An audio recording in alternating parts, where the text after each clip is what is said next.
Well there, nerd knights out there. Welcome to episode 16 of our Bloodborne series, where we're going to continue it with the Mergo's Loft expansion. Now this is coming from the vote that I put out earlier this week of who wanted to see what painted next, and this was voted on the most. So if you are not a subscriber, hit that subscribe button so you can vote on what you want to see painted. That's what I like to do in this channel. I like to please the masses, the people that pay attention, the people that watch. So hit that subscribe channel, because we got a lot of games that we still got to paint, and your vote counts. Everybody's vote counts. But without further ado, let's go.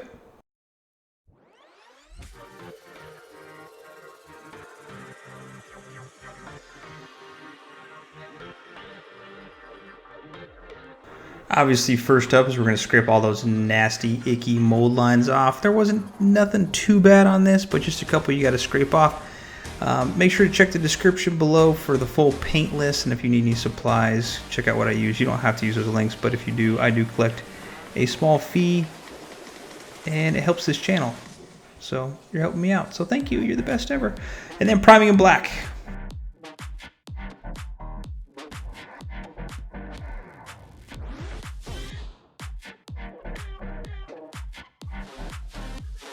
Alright, when we're starting with our base colors, the first thing we're going to use is going to be Leadbelcher. And I'm going to apologize now if you hear a snoring in the background. That is just my bulldog, Big Snacks, that decided that he wanted to lay right here and snore into the microphone.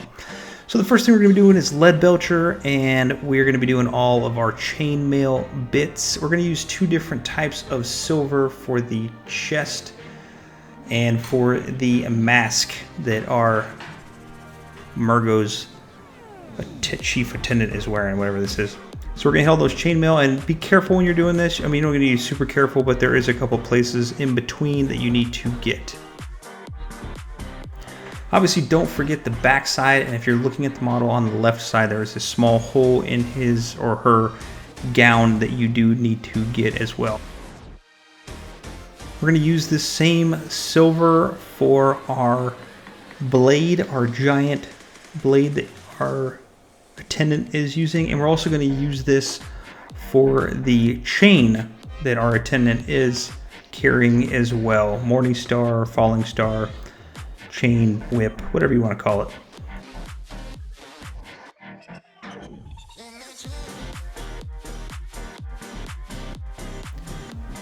For our face, we are going to be doing some Iron Hands steel.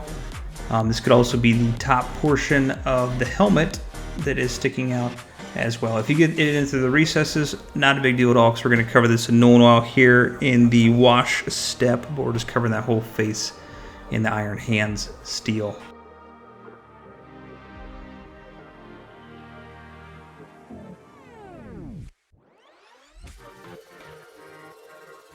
For our chest, we're going to be using some Grey Knight's steel. Now this is a bluish silver color, which is matching the card art for me when I'm staring at it. This is a very bright, but a blue tinge to it. I like to think it's like the tinge of elves in the woods at night. That was super dorky. So we're going to do that in the front, and we're going to do that on the back.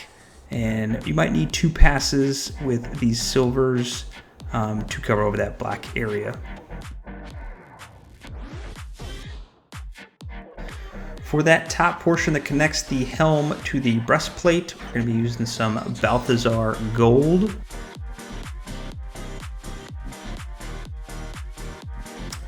For our robes that our attendant is wearing, we're going to be using some Rakarth Flesh. Now it is a beige color, so if you don't have this, you don't need to specifically use it, but it's a dull brown, very dull, very bleh, very plain color that we are using. We're going to use this on the front and the back, and we're also going to use this on spots that the cloth is sticking out from the chainmail.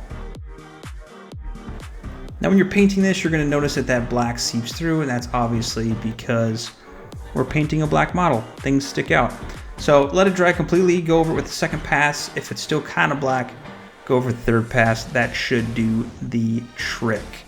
Just make sure you're not moving around wet paint. Make sure that paint is dry before you start painting it again with new paint. more paint. That's what our cloth should look like fully painted. So pretty. We're going to use some Rhinox Hide, our basic brown from Citadel. And we're going to paint that handle, and we're also going to paint that merce that is hanging down from his belt, or her belt. I want to know what's in it.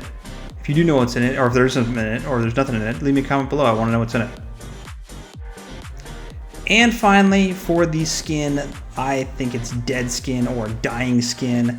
We're going to use Warpfiend Grey, which is a gray with a purple tinge to it. If you don't have this, just use a gray and add some purple to it. If you're looking at the card art, that's what I see. Are these guys dead? Are they not dead? I don't know. Someone's going to tell me. I already know it.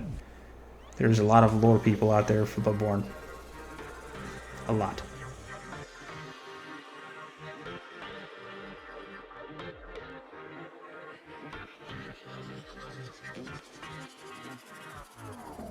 We're going to hammer those washes out. We're only using 2. We're using Nulin Oil and Agrax Earthshade, and due to my clumsiness, I actually deleted the portion where I did the Agrax Earthshade. So for all of our silver bits, we are going to use Nulin Oil, and then for the robes and the brown pieces, we are going to use Agrax Earthshade. Nothing is going on the skin. We will highlight that without putting any washes on. We want to keep that dead, necrotic, dying vampire looking skin the way it is right now. Make sure you get that Nulin Oil into the recesses of the chainmail, all of the chainmail, the eyes, and the mouth of the face. That is the most crucial part of the wash.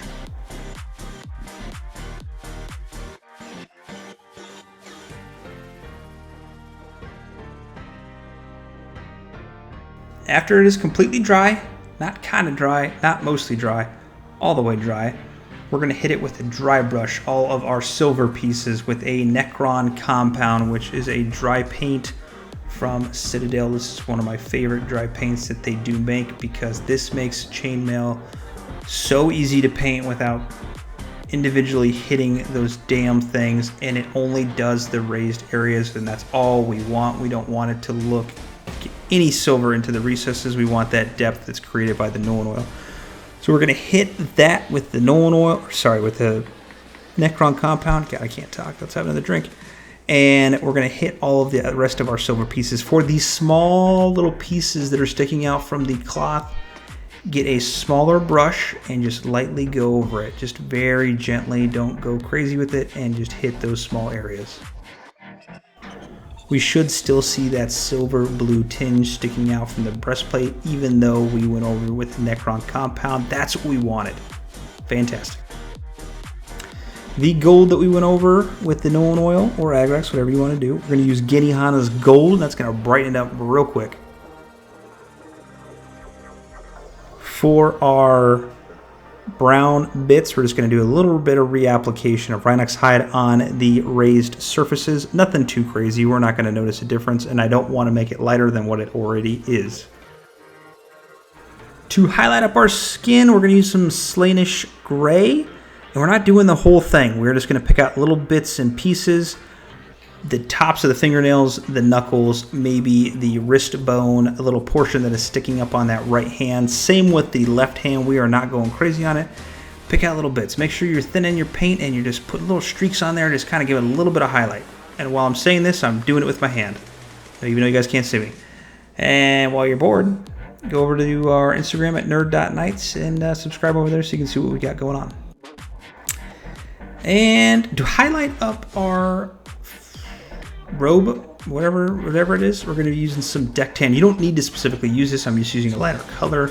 You can use Rakarth Flesh again if you want, or the original color you put on. I'm just doing some edge highlighting, and I'm putting on some highlighting from the surface raised areas on our cloth.